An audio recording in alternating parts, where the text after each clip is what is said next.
മനുഷ്യ ജീവിതത്തെ അളക്കുവാൻ ആത്യന്തികമായി ദൈവം ഉപയോഗിക്കുന്ന അളവുകോൽ വിശ്വസ്തത എന്നതത്രേ. ഈ വിശ്വസ്തതയെക്കുറിച്ച് അല്പം ചിന്തിക്കുന്നത് വളരെ നന്നായിരിക്കും.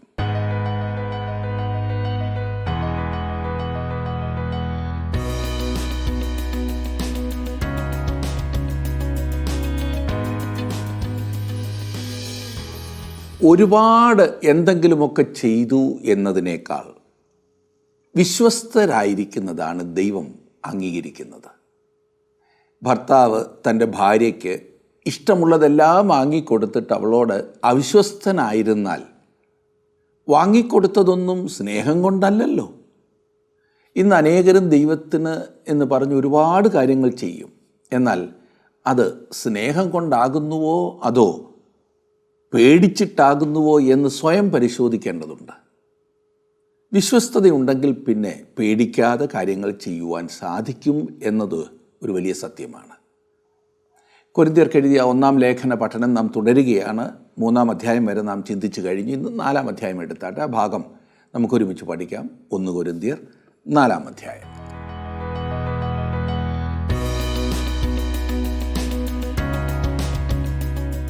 ഇന്ന് 4-ാം അധ്യായത്തിലേക്ക് നാം വരികയാണ്. ഈ കൊരിന്ത്യ സഭയിലുണ്ടായിരുന്ന ഭിന്നതയും പിണക്കവും പൗലോസ് കൈകാര്യം ചെയ്യുന്ന ഒടുവിലത്തെ അധ്യായം അത്രേ 4-ാം അധ്യായം. ഈ അധ്യായത്തിൽ അവൻ ക്രിസ്തുവിന്റെ ദാസന്മാരുടെ അവസ്ഥയെക്കുറിച്ചാണ് സംസാരിക്കുന്നത്. അതത്രേ ക്രിസ്തീയ സ്വഭാവത്തെ, പെരുമാറ്റ രീതിയെ ശരിയാവണ്ണമാകുവാൻ സഹായിക്കുന്നത്. 4-ാം അധ്യായത്തിന്റെ 1-ാം വാക്യത്തിൽ നാം കാണുന്നു, ഞങ്ങളെ ക്രിസ്തുവിന്റെ ശുശ്രൂഷക്കാരും ദൈവമർമ്മങ്ങളുടെ ഗ്രഹവിചാരകന്മാരും എന്നിങ്ങനെ ഓരോരുത്തൻ എണ്ണിക്കൊള്ളട്ടെ.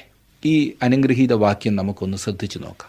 നാം എല്ലാം ക്രിസ്തുവിൻ്റെ ശുശ്രൂഷക്കാരാണ്. ഓരോ വിശ്വാസിയും ക്രിസ്തുവിൻ്റെ ഓരോ ശുശ്രൂഷക്കാരനാണ്, ശുശ്രൂഷക്കാരിയാണ്. ചിലപ്പോൾ ആളുകൾ പറയുന്നത് കേൾക്കാം, അത് ഞങ്ങളുടെ സഭാ ശുശ്രൂഷകനാണ് എന്ന്. ഈ പറയുന്നവർ ക്രിസ്തുവിൻ്റെ ശുശ്രൂഷകന്മാരായിരിക്കുന്നതാണ് ഏറ്റവും നല്ലതില്ലേ? കാരണം അവർ ക്രിസ്തുവിനോടാണ് കണക്ക് ബോധിപ്പിക്കേണ്ടത്. ക്രിസ്തുവിൻ്റെ ഒരു ശുശ്രൂഷകൻ എന്ന നിലയിൽ താങ്കൾ ക്രിസ്തുവിനോടാണ് കടംപെട്ടിരിക്കുന്നത്. നാം എല്ലാം ശുശ്രൂഷകരാണ്. താങ്കൾക്ക് ഇഷ്ടപ്പെട്ടാലും ഇല്ലെങ്കിലും താങ്കളൊരു ഉപദേശിയാണ്. ഞാൻ ശുശ്രൂഷ ആരംഭിച്ച സമയത്ത് ആരെങ്കിലും എന്നെ ഉപദേശി എന്ന് വിളിക്കുന്നത് എനിക്ക് വലിയ ബുദ്ധിമുട്ടുള്ള കാര്യമായിരുന്നു. എന്നാൽ ഇന്ന് അങ്ങനെ വിളിച്ചില്ലെങ്കിൽ മാത്രമാണ് പ്രയാസം. തിരുവനന്തപുരം ഭാഗത്തൊക്കെ ചെന്നാൽ പ്രസംഗിയാരെന്ന് വിളിക്കും. താങ്കൾ ഒരു ദൈവപൈതലായി തീർന്നിട്ടുണ്ടെങ്കിൽ ഒരു പ്രസംഗിയാരാണ്, ഉപദേശിയാണ്. പലർക്കും അങ്ങനെ തങ്ങളെ വിളിച്ചു കേൾക്കുന്നത് ഇഷ്ടമല്ല. കാരണം അതൊരു താണപണിയാണെന്നാണ് പലരും ചിന്തിക്കുന്നത്.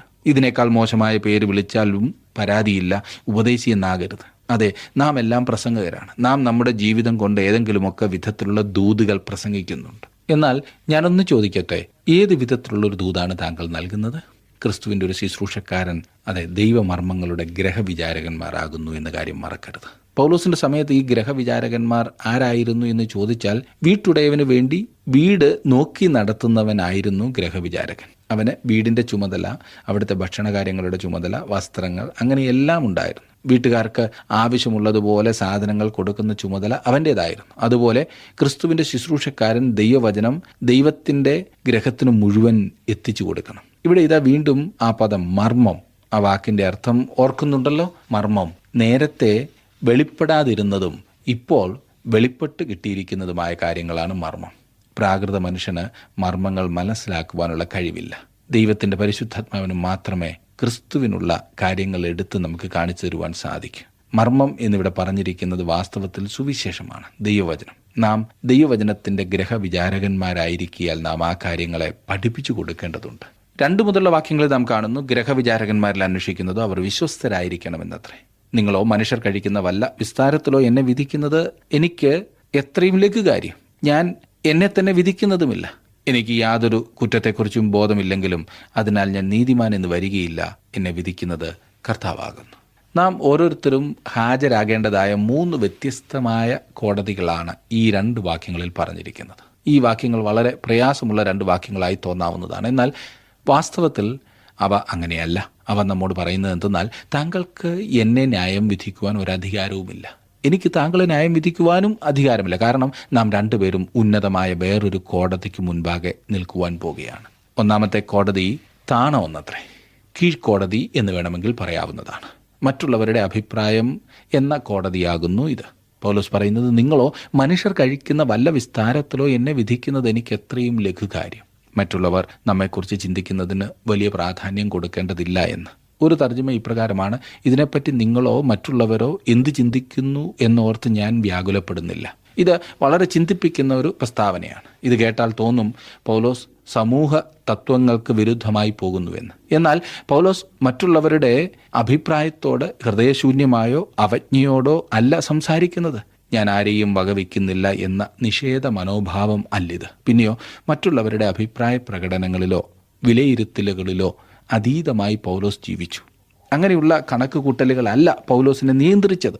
തൻ്റെ വിമർശകർ പൗലോസിൻ്റെ അപ്പോസ്തോലത്വത്തെ ചോദ്യം ചെയ്തപ്പോൾ എത്ര ശക്തമായിട്ടാണ് പൗലോസ് അതിനെ തെളിയിക്കുവാൻ ശ്രമിച്ചത്. തെറ്റായ പ്രചരണങ്ങളിൽ അവൻ എപ്പോഴും മുറിവേറ്റിരുന്നു. ഇവിടെ ഈ അധ്യായത്തിൽ തന്നെ അവൻ അതിനൊരു ഉദാഹരണം സൂചിപ്പിക്കുന്നു. 4-ാം അധ്യായത്തിന്റെ 11 മുതലുള്ള വാക്യങ്ങളിൽ നാം കാണുന്നത്: ഈ നാഴിക വരെ ഞങ്ങൾ വിശന്നും ദാഹിച്ചും ഉടുപ്പാനില്ലാതെയും കുത്തുകൊണ്ടും സ്ഥിരവാസം കൂടാതെയും ഇരിക്കുന്നു. സ്വന്തം കയ്യാൽ വേല ചെയ്ത് അധ്വാനിക്കുന്നു. ശകാരം കേട്ടിട്ട് ആശീർവദിക്കുന്നു. ഉപദ്രവമേറ്റിട്ട് സഹിക്കുന്നു. ദൂഷണം കേട്ടിട്ട് നല്ല വാക്ക് പറയുന്നു. ഞങ്ങൾ ലോകത്തിന്റെ ചവറുപോലെയും ഇന്ന് വരെ സകലത്തിൻ്റെയും അഴുക്കായും തീർന്നിരിക്കുന്നു. മറ്റുള്ളവരുടെ അഭിപ്രായങ്ങളോട് പൗലോസ് വളരെയേറെ സൂക്ഷ്മബോധമുള്ളവനായിരുന്നു എന്ന് നമുക്ക് കാണുവാൻ സാധിക്കും. എന്നാൽ അവൻ്റെ ജീവിതം അവയാൽ നിയന്ത്രിക്കപ്പെട്ടിരുന്നില്ല.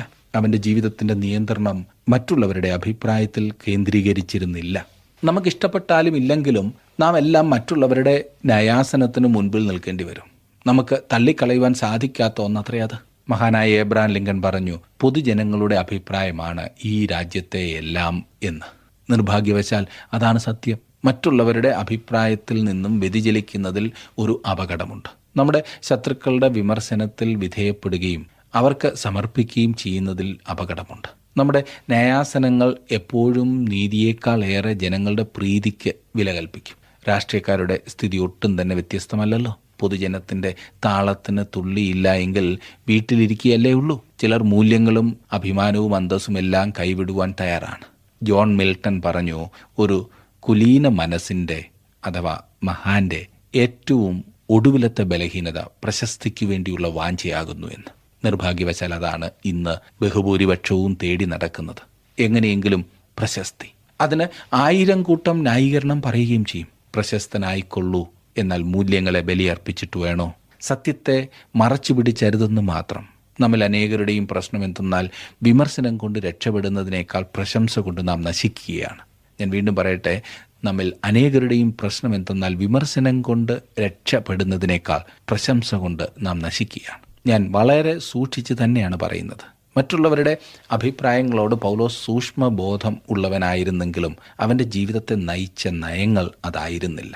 പലപ്പോഴും മറ്റുള്ളവരുടെ അഭിപ്രായങ്ങളാണ് നമ്മെ നയിക്കുന്ന ഘടകം. അതുകൊണ്ട് തന്നെ നാം അല്ലാത്തതുപോലെയാണ് നടക്കുന്നത്. ഞാനൊരു കഥ കേട്ടിട്ടുണ്ട്. ഒരിക്കലൊരു മനുഷ്യൻ തൻ്റെ വിവാഹത്തിന് ഒരു സൂട്ട് തയ്ച്ചുകൊണ്ട് വീട്ടിൽ വന്നപ്പോഴാണ് ആരോ പറഞ്ഞത് സൂട്ടിൻ്റെ വലത്തെ കൈക്ക് ഇടത്തേതിനേക്കാൾ അല്പം നീളക്കുറവുണ്ടെന്ന്. തയ്യൽക്കാരൻ്റെ അടുത്ത് ചെന്നപ്പോൾ അയാളുടെ പക്ഷം, ഇനിയും ഇതൊക്കെ അഴിച്ച് വെട്ടി തയ്ച്ചാൽ ആകെ വൃത്തികേടാകും സാറേ, അല്പം വ്യത്യാസമല്ലേ ഉള്ളൂ, നടക്കുമ്പോൾ വലത്തെ കൈ അല്പം ഒന്ന് മുകളിലോട്ടാക്കിയാൽ മതിയെന്ന്. ആരും അറിയാതെ ഒന്ന് വെട്ടിച്ചാൽ കാര്യം നേരെയാകില്ലേ?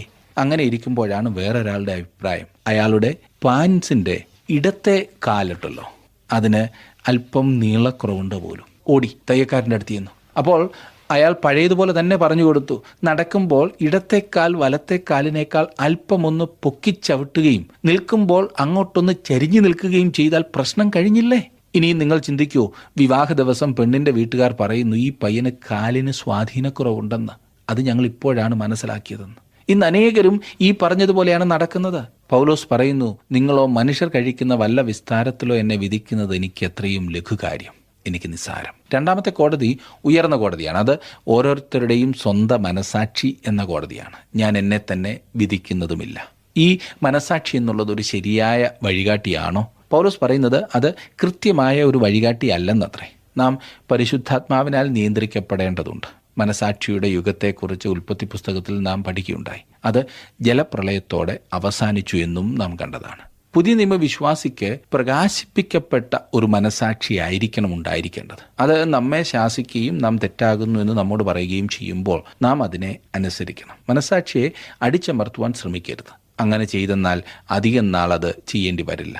താങ്കൾ അമർത്തുന്ന വഴിക്ക് തന്നെ അത് ഒതുങ്ങിത്തരും. നമ്മെ തെറ്റിനെക്കുറിച്ച് ബോധവാന്മാരാക്കുന്നത് പോലെ തന്നെ മനസാക്ഷിക്ക് വേണമെങ്കിൽ നമ്മുടെ നിസാരമട്ടിനെ അംഗീകരിക്കുകയും നമ്മുടെ മിഥ്യാബോധത്തെ പ്രോത്സാഹിപ്പിക്കുകയും നമ്മെ മുഖസ്തുതി പറഞ്ഞ് സന്തോഷിപ്പിക്കുകയും ചെയ്യാവുന്നതാണ്. അങ്ങനെ വരുമ്പോൾ നാം വളരെ സൂക്ഷിക്കേണ്ടതുണ്ട്. നാം എല്ലാവരും ഈ കോടതിയുടെ മുൻപിൽ നിൽക്കുകയോ വീഴുകയോ ചെയ്യുന്നു. ഇന്ന് അനേകരും തങ്ങളുടെ മനസാക്ഷിയെ അടിച്ചമർത്തി തങ്ങളുടെ ഇഷ്ടത്തിന് കൊണ്ടുവന്ന് അതിൻ്റെ സ്തുതി കേട്ട് സന്തോഷിക്കുകയാണ്. ഒരു മഹാൻ പറഞ്ഞത് ഇപ്രകാരമാണ്: വിജയവും തോൽവിയും നമ്മിൽ തന്നെയാണ്. ആളുകൾ പുകഴ്ത്തി പറയുന്നതിനാലോ ആളുകൾ വിമർശിച്ച് തള്ളുന്നതിനാലോ അല്ല വിജയവും പരാജയവും. സത്യസന്ധനായ ഒരു മനുഷ്യൻ മറ്റുള്ളവരുടെ അഭിപ്രായങ്ങൾക്കനുസരിച്ച് പ്രവർത്തിക്കുകയല്ല, പിന്നെയോ അവൻ ശരിയെന്ന് മനസ്സിലാക്കിയിരിക്കുന്ന കാര്യം ചെയ്യുകയാണ്. അത് വളരെ ധൈര്യമായ ഒരു സൂത്രവാക്യമാണ്, ഉന്നതമായ ഒരു നിയമമാണത്. എന്നിട്ടും പൗലോസ് പറയുകയാണ് താൻ അതുപോലെ ചെയ്തില്ല എന്ന്. എന്നെക്കുറിച്ച് എനിക്കുള്ള അഭിപ്രായത്തിനും ഞാൻ വില കൽപ്പിക്കുന്നില്ല. എന്നാൽ അത് എന്നെ ദൈവം മുൻപാകെ നീതീകരിക്കുകയില്ല. തനിക്കെതിരെ ഏതോ ചില കാര്യങ്ങളൊക്കെ പൗലോസിന് അറിയാമായിരുന്നു എന്ന അർത്ഥത്തിലല്ല അദ്ദേഹം ഇവിടെ സംസാരിക്കുന്നത്. മറിച്ച് അവൻ പറയുന്നത് തനിക്കെതിരെ ഒന്നും തന്നെ തനിക്കറിയില്ല, എന്നാൽ പോലും അത് തന്നെ ദൈവസന്നിധിയിൽ നീതിമാനാക്കുന്നില്ല.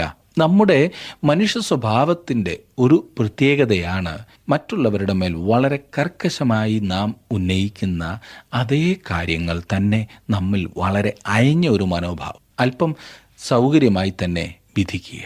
അതായിരുന്നു ദാവീദിൻ്റെ പ്രശ്നം. മറ്റൊരാളിലെ ദുഷ്ടത കാണുവാൻ അവന് സാധിക്കുന്നു, എന്നാൽ അതേ കാര്യം തന്നിൽ കാണുവാൻ അവന് കഴിയുന്നില്ല. നമ്മുടെ കാര്യം എങ്ങനെയുണ്ട്? ഒരു സ്ത്രീ കഴിഞ്ഞ ദിവസം അവരുടെ സഹോദരൻ്റെ ഭാര്യയെക്കുറിച്ച് വളരെയേറെ കുറ്റം പറയുന്നത് കേട്ടു. വിഷയം നാത്തൂൻ ഈ പറഞ്ഞ സ്ത്രീയുടെ അമ്മയെ വേണ്ട വിധം അന്വേഷിക്കുന്നില്ല എന്നതാണ്. എന്തൊരു വിമർശനം! സത്യമാണില്ലേ? എന്നാൽ ഈ കുറ്റം പറയുന്ന സ്ത്രീ തൻ്റെ അമ്മാവി അമ്മയെ സഹായിക്കുവാനോ കൂടെ താമസിപ്പിക്കുവാനോ മനസ്സില്ലാതെ വേറെ താമസിപ്പിച്ചിരിക്കുകയാണ്. സ്വന്തം കാര്യമാകുമ്പോൾ എത്രമാത്രം അയവ് നാം കൊടുക്കും? ഏതെങ്കിലും ഒരു അഭിപ്രായത്തെ വേറൊരാൾ മുറുകെ പിടിക്കുമ്പോൾ നാം അവരെ ശാഠ്യക്കാരെന്നോ കലഹപ്രിയരെന്നോ ഒക്കെ വിളിക്കുവാൻ മടി കാണിക്കില്ല. എന്നാൽ അതേ കാര്യം നാം പറയുമ്പോൾ നാം നമ്മുടെ വിശ്വാസത്തിൻ്റെ ധൈര്യം കാണിക്കുകയാണെന്ന് അഭിമാനിക്കും. മറ്റുള്ളവർ ഭിന്നതയുണ്ടാക്കുകയും പ്രശ്നങ്ങൾ സൃഷ്ടിക്കുകയും ചെയ്യും. എന്നാൽ അതേ കാര്യം നമ്മുടേതാകുമ്പോൾ നാം സത്യത്തിനു വേണ്ടി നിൽക്കുകയാകും. ദൈവാലയത്തിൽ ആരാധനയ്ക്ക് വരാതിരിക്കുമ്പോൾ മറ്റുള്ളവർ പിന്മാറ്റത്തിലാണ്. എന്നാൽ നമുക്ക് ഒരു നല്ല കാരണം പറയുവാനുണ്ട്. നാം നമ്മുടെ മേൽ കർക്കശമായൊരു നിലപാടെടുക്കുവാൻ പലപ്പോഴും മറന്നു പോകുന്നില്ലേ? അല്ലെങ്കിൽ സൗകര്യപൂർവ്വം നാം മറക്കുകയാകും. ഇത് വളരെയേറെ പ്രശ്നങ്ങൾ സൃഷ്ടിക്കുമെന്ന് മറക്കരുത്. അങ്ങനെ കർക്കശമായ ഒരു നിലപാടില്ലാത്തതിനാൽ നാം ആത്മീയമായി വളരുന്നില്ല. അധികമൊന്നും വേണ്ട. മറ്റുള്ളവരിൽ താങ്കൾ കാണുവാൻ ആഗ്രഹിക്കുന്ന അല്ലെങ്കിൽ ഉണ്ടാകണമെന്ന് വിളിച്ചു പറയുന്ന കാര്യങ്ങൾ താങ്കളിൽ ഉണ്ടോ എന്ന് മാത്രം ഒന്ന് പരിശോധിച്ചാൽ മതി. ഇപ്പോൾ എന്നെക്കുറിച്ച് കൂടുതൽ മനസ്സിലാക്കുവാൻ പലർക്കും താല്പര്യമുണ്ടായി കാണുമില്ലേ? അതിനെന്താ? അറിയേണ്ടത് ചോദിച്ചു കൊള്ളുക, ഞാൻ പറയാം. അല്ലെങ്കിൽ നിങ്ങൾ എന്നെ കണ്ടൊന്ന് ചോദിച്ചാൽ മതിയാകും. ഞാൻ പറയുന്ന ഓരോ കാര്യങ്ങളും ബോധപൂർവം തന്നെയാണ് ഞാൻ പറയുന്നത്. മറ്റുള്ളവരെ നിയന്ത്രിക്കുന്ന ഒരു സ്ഥാനത്ത് ആയിരിക്കുവാനാണ് എല്ലാവർക്കും ആഗ്രഹം. എന്നാൽ സാധാരണ നാം അത് വളച്ചൊടിക്കാറുണ്ട്. അതെ, നമ്മുടെ സൗകര്യത്തിന് കൊണ്ടുവരുവാനുള്ള ശ്രമത്തിൽ. അതെ, നാം നമ്മുടെ തന്നെ മുൻപിൽ നിൽക്കുകയോ വീഴുകയോ ചെയ്യുന്നില്ല. ഈ രണ്ടാമത്തെ കോടതിയുടെ തീരുമാനം ദൈവം ഒരുപക്ഷെ തിരുത്തിയെന്ന് വന്നേക്കാം. അതെ, നമ്മുടെ തന്നെ മനസാക്ഷിയുടെ തീരുമാനം. താങ്കളുടെ വിലപ്പെട്ട നിർദ്ദേശങ്ങളും അഭിപ്രായങ്ങളും പ്രാർത്ഥനാ വിഷയങ്ങളും ഇന്ന് തന്നെ ഞങ്ങളെ വിളിച്ചറിയിക്കുക. വിളിക്കേണ്ട നമ്പർ 8281384455.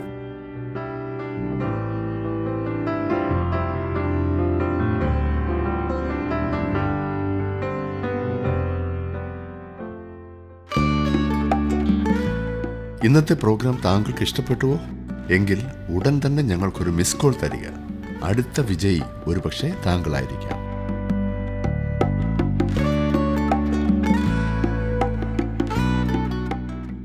മൂന്നാമത്, നാം ഓരോരുത്തരും നിൽക്കേണ്ടതായ മൂന്നാമത്തെ ഒരു കോടതിയുണ്ട്.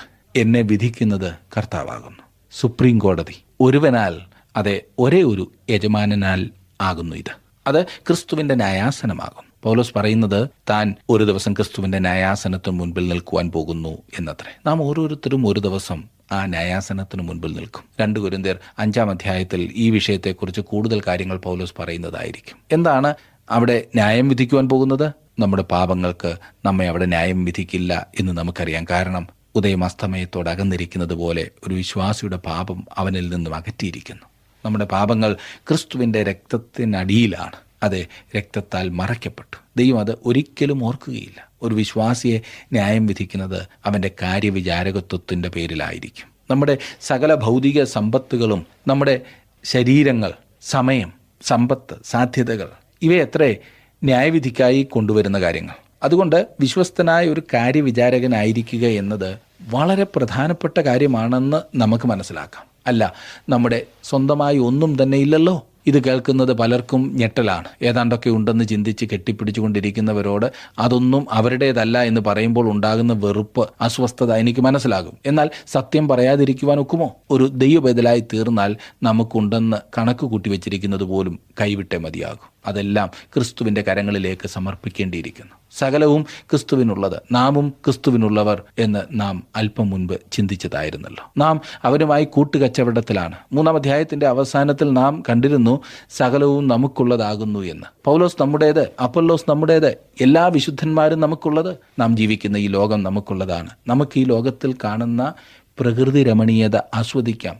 ഇവിടുത്തെ മലകൾ, മരങ്ങൾ, കായലും കടലും, അതെ, ജീവിതം തന്നെ നമുക്ക് ആസ്വദിക്കുവാനുള്ളതാണ്. അനേകരും ഇതൊന്നും ആസ്വദിക്കുന്നില്ല എന്നതാണ് സങ്കടം. എനിക്ക് നമ്മുടെ ഇടുക്കി ജില്ലയിലും വയനാടൻ മലകളിലുമൊക്കെ യാത്ര ചെയ്യുവാൻ എന്തൊരു ഇഷ്ടമാണെന്നറിയാമോ? എന്തൊരു ആസ്വാദ്യത ഇല്ലേ? ഈ കൊച്ചു കേരളം എത്ര മനോഹരമാണ്. കുട്ടനാട്ടിലോട്ട് ചെന്നാൽ, പാലക്കാട്ടോട്ട് ചെന്നാൽ എന്തൊരു മനോഹരമായ കാഴ്ചകൾ. അതെ, നമുക്ക് ആസ്വദിക്കുവാൻ ദൈവം നൽകിയിരിക്കുന്ന ഭൂപ്രദേശം. പൗലോസ് കുറെ കൂടി മുൻപോട്ട് പോയി പറയുകയാണ്, മരണം പോലും നമ്മുടേതാണെന്ന്. ഇന്ന് മരിക്കണമെന്ന് ഞാൻ ആഗ്രഹിക്കുന്നില്ല. താങ്കളോ? മരണം നിങ്ങളുടേതാണ്, അത് നിങ്ങൾക്കുള്ളതാണ്. മരണം നിങ്ങളുടെ യജമാനനല്ല, നിങ്ങൾ അതിൻ്റെ യജമാനനാണ്. അതാണ് ഒരു ദൈവപൈതൽ. മരണം നിങ്ങൾക്കുള്ളത്.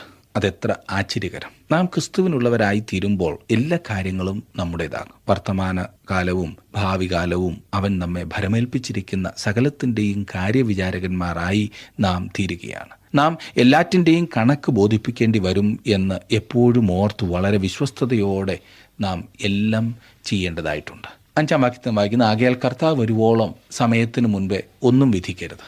അവൻ ഇരുട്ടിൽ മറഞ്ഞിരിക്കുന്നത് വെളിച്ചത്താക്കി ഹൃദയങ്ങളുടെ ആലോചനകളെ വെളിപ്പെടുത്തും.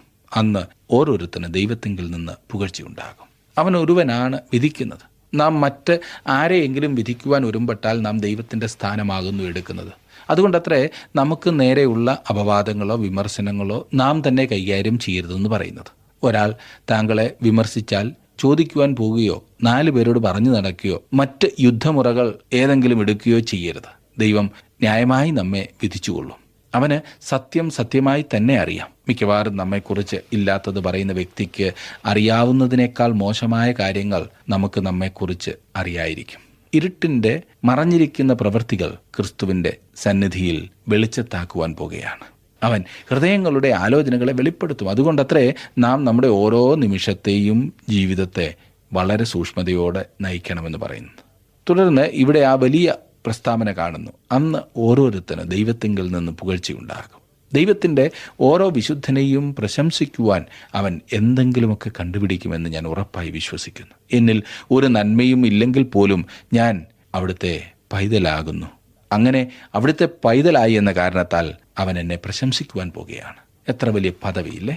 6-ാം വാക്യത്തിൽ നാം വായിക്കുന്നു, സഹോദരന്മാരെ, ഇത് ഞാൻ നിങ്ങൾ നിമിത്തം എന്നെയും അപ്പൊല്ലോസിനെയും ഉദ്ദേശിച്ച് പറഞ്ഞിരിക്കുന്നത് എഴുതിയിരിക്കുന്നതിനപ്പുറം ഭാവിക്കാതിരിപ്പാൻ ഞങ്ങളുടെ ദൃഷ്ടാന്തം കണ്ടുപഠിക്കേണ്ടതിനും ആരും ഒരുത്തന് അനുകൂലമായും മറ്റൊരുവന് പ്രതികൂലമായും ചീർത്തു പോകാതിരിക്കേണ്ടതിനും തന്നെ. കൊരിന്ത്യ സഭയിലെ ഒരു പ്രശ്നം ഭിന്നതയായിരുന്നു എന്ന് ഓർക്കണം. അതുകൊണ്ട് പൗലോസ് ഇപ്പോൾ പറയുന്നത് ഇത് അവർക്ക് ഒരു ഉദാഹരണമായി താൻ ഉപയോഗിക്കുന്നു എന്നത്രേ. പൗലോസും അപ്പൊല്ലോസും സ്നേഹിതരായിരുന്നു. അവർ ഇരുവരും ക്രിസ്തുവിനുള്ളവർ ആകുന്നതാനും ക്രിസ്തു അവർക്ക് ഇരുവർക്കും ഉള്ളവനാകുന്നു. ഇരുവരും തങ്ങൾക്കുള്ള വരങ്ങളെ ഉപയോഗിക്കുന്നു. 4-ാം അധ്യായത്തിൻ്റെ 7-ാം വാക്യത്തിൽ, നിന്നെ വിശേഷിപ്പിക്കുന്നതാർ? ലഭിച്ചതല്ലാതെ നിനക്ക് എന്തുള്ളൂ? ലഭിച്ചതെങ്കിലോ ലഭിച്ചതല്ല എന്ന പോലെ പ്രശംസിക്കുന്നത് എന്ത്? ഇത്ര ക്ഷണത്തിൽ നിങ്ങൾ തൃപ്തന്മാരായി. സ്നേഹിത, താങ്കൾക്കൊരു വരമുണ്ടോ? താങ്കൾക്ക് പ്രധാനപ്പെട്ട ഒരു വരമുണ്ടാകും. എന്നാൽ അത് പറഞ്ഞ് താങ്കൾക്ക് പുകഴുവാൻ ഒന്നുമില്ല. കാരണം ദൈവമാണ് താങ്കൾക്കത് തന്നിരിക്കുന്നത്. താങ്കളുടെ വരത്തിൻ്റെ ഉത്ഭവം താങ്കളിൽ നിന്ന് തന്നെയല്ല, അതുണ്ടാക്കിയവൻ ആരാണെന്ന് മനസ്സിലാക്കണം. നമ്മുടെ വരങ്ങൾ ഓർത്ത് നാം ദൈവത്തെ മഹത്വപ്പെടുത്തേണ്ടതത്രേ. സ്വന്തം മിടുക്കുകൊണ്ട് നേടിയെടുത്ത ഏതോ വരം കൊണ്ടാണ് നടക്കുന്നതെന്ന് ചിന്തിക്കുന്നതിനാലാണ് പലരും മറ്റുള്ളവരെ ആദരിക്കാത്തത്, അംഗീകരിക്കാത്തത്. നമുക്ക് സ്വയം പുകഴുവാൻ ഒന്നുമില്ല. 2 ഭിക്ഷക്കാർ തമ്മിൽ വഴക്ക് മൂത്തപ്പോൾ ഒരുത്തൻ പറഞ്ഞു, നീ അത്ര ആളൊന്നും ആകണ്ട, കഴിഞ്ഞ 35 വർഷങ്ങളായി ഞാൻ ഈ തൊഴിലിലാണ്. നീയാണെങ്കിൽ 1 മാസം പോലും ആയില്ലല്ലോ ഈ പണി തുടങ്ങിയിട്ട്. നമുക്കറിയാം രണ്ടുപേരും ഏതവസ്ഥയിലാണെന്ന്. വല്ലവരിൽ നിന്ന് ലഭിക്കുന്നത് മാത്രമേ 2 പേർക്കും ഉപയോഗിക്കുവാൻ സാധിക്കും. മറ്റുള്ളവരെക്കാൾ നമുക്ക് കൂടുതൽ എന്തെങ്കിലും ഉണ്ടെന്ന് ചിന്തിച്ചു പുകഴേണ്ടതില്ല. എല്ലാം ദൈവം തന്നത് മാത്രമാണ്, അവിടുത്തെ ദാനങ്ങൾ. അതോർത്ത് നാം ദൈവത്തെ അധികം സ്തുതിക്കുകയാണ് വേണ്ടത്. 8ഉം 9ഉം വാക്യങ്ങളിൽ നിങ്ങൾ തൃപ്തന്മാരായി, ഇത്ര ക്ഷണത്തിൽ നിങ്ങൾ സമ്പന്നന്മാരായി, ഞങ്ങളെ കൂടാതെ വാഴുന്നവരായി. അയ്യോ, നിങ്ങളോടുകൂടെ ഞങ്ങളും വാഴേണ്ടതിന് നിങ്ങൾ വാണുവെങ്കിൽ കൊള്ളായിരുന്നു. ഞങ്ങൾ ലോകത്തിനും ദൂതന്മാർക്കും മനുഷ്യർക്കും തന്നെ കൂത്തുകാഴ്ചയായി തീർന്നിരിക്കാൻ ദൈവം അപ്പോസ്തലന്മാരായ ഞങ്ങളെ ഒടുക്കത്തവരായി മരണവിധിയിൽ ഉൾപ്പെട്ടവരെ പോലെ നിർത്തി എന്ന് എനിക്ക് തോന്നുന്നു. സഭയുടെ വലിയ രക്തസാക്ഷിത്വത്തിൻ്റെ കാലയളവിൽ അപ്പോസ്തലന്മാരെ ലോകത്തിനു മുൻപാകെ ഒരു കാഴ്ചവസ്തു പോലെ നിർത്തിയിരുന്നു. ഇവിടെ അവർ ലോകത്തിന് മാത്രമല്ല കൂത്തുകാഴ്ചയായി തീർന്നത്, പിന്നെയോ ദൂതന്മാർക്കും മറ്റ് മനുഷ്യർക്കും കൂത്തുകാഴ്ചയായി ഭവിച്ചു. മറ്റുള്ളവർ പ്രയത്നിച്ചു, നാം അവരുടെ പ്രയത്ന ഫലത്തിലേക്ക് പ്രവേശിച്ചു. നമുക്കിങ്ങനെ ഒരു ലേഖനം ലഭിക്കുവാനും ഇപ്പോൾ നാം പഠിച്ച് ആസ്വദിക്കുന്നത് പോലെ ആസ്വദിക്കുവാനും താൻ ഏതെല്ലാം വിധത്തിലുള്ള സാഹചര്യങ്ങളിലൂടെയാണ് പോയതെന്ന് ഇനിയും പൗലോസ് പറയും. 10 മുതൽ 13 വരെയുള്ള വാക്യങ്ങളിൽ നാം വായിക്കുന്നത്, ഞങ്ങൾ ക്രിസ്തു നിമിത്തം ഭോഷന്മാർ, നിങ്ങൾ ക്രിസ്തുവിൽ വിവേകികൾ.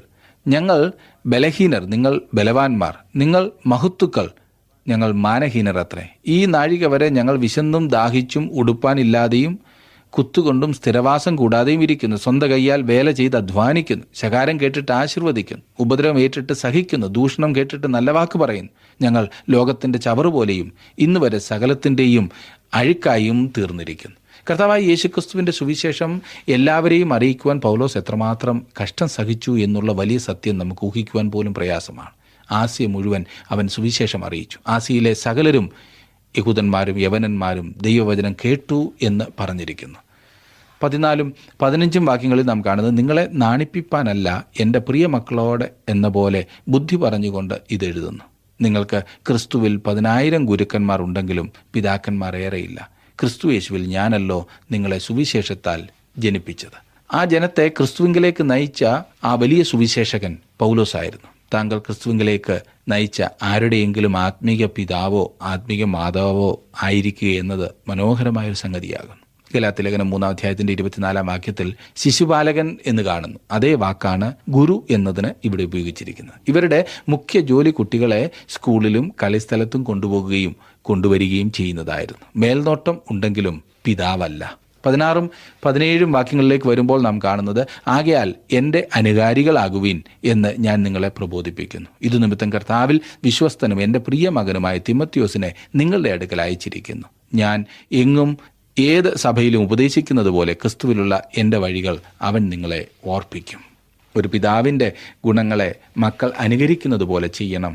വിനയം, ത്യാഗം, കഷ്ടം സഹിക്കുവാനുള്ള സന്നദ്ധത ഇവയെ അനുകരിക്കണം. അതുമാത്രമല്ല, പൗലോസിന് തിമത്യോസിനെക്കുറിച്ചുള്ള വ്യക്തിപരമായ പുകഴ്ചയാണ് ഇവിടെ കാണുന്നത്. കൊരിന്ത്യർ വിശ്വസ്തരായില്ല എങ്കിലും വിശ്വസ്തനായ ഒരുവനെ അവരുടെ അടുക്കൽ അയക്കുന്നു. 18 മുതലുള്ള വാക്യങ്ങളിൽ നാം കാണുന്നത്, എങ്കിലും ഞാൻ നിങ്ങളുടെ അടുക്കൽ വരികയില്ല എന്ന് വെച്ച് ചിലർ ചീർത്തിരിക്കുന്നു. കർത്താവിന് ഇഷ്ടമെങ്കിൽ ഞാൻ വേഗം നിങ്ങളുടെ അടുക്കൽ വന്ന് ചീർത്തിരിക്കുന്നവരുടെ വാക്കല്ല ശക്തി തന്നെ കണ്ടറിയും. ദൈവരാജ്യം വചനത്തിലല്ല ശക്തിയിലെത്രയാകുന്നു. നിങ്ങൾക്ക് ഏത് വേണം? ഞാൻ വടിയോടുകൂടെയോ സ്നേഹത്തിലും സൗമ്യാത്മാവിലുമോ നിങ്ങളുടെ അടുക്കൽ വരേണ്ടത്.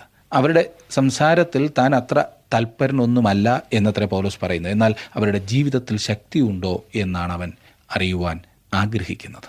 ചിലർ ചീർത്തിരിക്കുന്നു എന്ന് പറഞ്ഞിരിക്കുന്നത് നികളത്താൽ ഊതി വീർത്തതുപോലെ പൗലോസിൻ്റെ എതിരാളികളായിത്തീർന്നിരിക്കുന്നതിനെക്കുറിച്ചാണ് അവൻ പറയുന്നത്. പൗലോസിന് നേരിട്ട് ചെയ്യുവാൻ ഭയമായതുകൊണ്ടാണ് തിമത്യോസിനെ അയച്ചതെന്ന് അവർ വ്യാഖ്യാനിച്ചു. കൊരിന്തിൽ പോകുവാൻ പൗലോസിന് ഭയമില്ല എന്നവൻ ഉടനെ തന്നെ പറയുന്നു. പക്ഷെ കർത്താവിൻ്റെ സമയത്ത് മാത്രമേ അവൻ അവിടേക്ക് പോകുകയുള്ളൂ. ദൈവരാജ്യം വാക്കുകളിലോ ബാഹ്യമായ ഏതെങ്കിലുമോ അല്ല, ആത്മീയ ഗുണങ്ങളിലാണ് സ്ഥിതി ചെയ്യുന്നത്. ഇന്ന് വിശ്വാസികൾ വീണ്ടും ജനനം വഴി ദൈവരാജ്യത്തിൽ പ്രവേശിക്കുന്നു. ദൈവരാജ്യം ആത്മീക ഗുണങ്ങളിലാണ് സ്ഥിതി ചെയ്യുന്നത്. ജീവിതത്തിൽ ആ ഗുണങ്ങൾ ഉണ്ടാകുവാൻ നമുക്ക് നമ്മുടെ ജീവിതത്തെ സമർപ്പിക്കാം. അതിന് ഇന്നത്തെ പഠനം നിങ്ങളെ സഹായിച്ചു എന്ന് ഞാൻ വിശ്വസിക്കുന്നു. ഈ പഠനം നിങ്ങൾ ശ്രദ്ധിക്കുവാൻ കാണിക്കുന്ന താല്പര്യത്തിന് പ്രത്യേകം നന്ദി. ദൈവവചനം അതിൻ്റേതായ അർത്ഥത്തിൽ മനസ്സിലാക്കുവാൻ സാധിച്ചാൽ അത് നമ്മെ ആത്മീയമായി ശക്തരാക്കും. ജീവിതത്തിൻ്റെ ഏതൊരു സാഹചര്യത്തെയും നേരിടുവാൻ അത് നമ്മെ ശക്തീകരിക്കുന്നതാണ്. അതുകൊണ്ട് ദൈവവചനം പഠിക്കുവാൻ നമുക്ക് വ്യക്തിപരമായും അതുപോലെ തന്നെ ഇതുപോലെയുള്ള സാഹചര്യങ്ങളും പ്രയോജനപ്പെടുത്താം. ദൈവം നിങ്ങളെ അനുഗ്രഹിക്കട്ടെ. നമുക്ക് വീണ്ടും വേറൊരു പഠനവുമായി അടുത്ത ക്ലാസ്സിൽ കാണാം. അതുവരെ ദൈവ സാന്നിധ്യം നിങ്ങളോടൊപ്പം ഉണ്ടായിരിക്കും.